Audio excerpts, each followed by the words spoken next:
জামালপুরে ব্রহ্মপুত্র নদে ডুবে ৩ ভাইয়ের মৃত্যু হয়েছে। এ ঘটনায় এলাকা জুড়ে শোকের ছায়া নেমে এসেছে।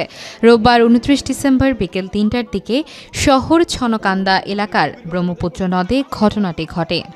নিহতরা হলেন জামালপুর জিলা স্কুলের নবম শ্রেণীর ছাত্র আফিফ ও দশম শ্রেণীর ছাত্র রাহি। অপর একজন ঢাকার প্রিপারেটরি স্কুলের নবম শ্রেণীর ছাত্র রওশন।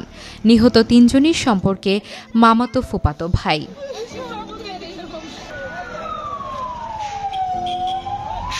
নিহতের স্বজনেরা জানান, বছর শেষে স্কুলের ছুটিতে নানার বাড়িতে বেড়াতে আসে রওশন। দুপুরে ২ মামাতো ভাই আসিফ ও রাহি সহ স্থানীয় বন্ধুদের নিয়ে ব্রহ্মপুত্র নদের পাড়ে ফুটবল খেলতে যায় তারা।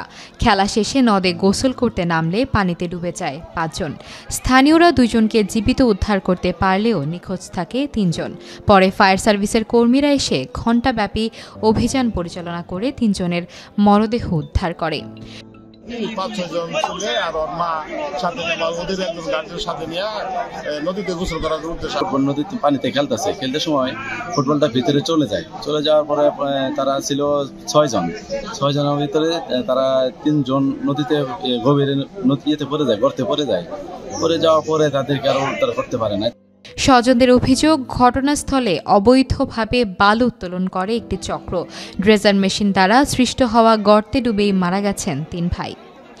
Jamalpur fire service station leader Siddiqur Rahman বলেন, খবর পাওয়ার সাথে সাথে ঘটনাস্থলে এসে ডুবুরি নামিয়ে দেয়া হয়।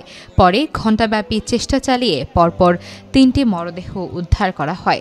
পরে মরদেহগুলো পরিবারের কাছে হস্তান্তর করা হয়। 15 মিনিট ঘটিকার সময় সংবাদ পাই 2টি বাচ্চা নদীতে নিখোঁজ। আমরা টিম তৎক্ষণাৎ চলে আসি। আমরা টোটাল ৩ জনকে উদ্ধার করেছি।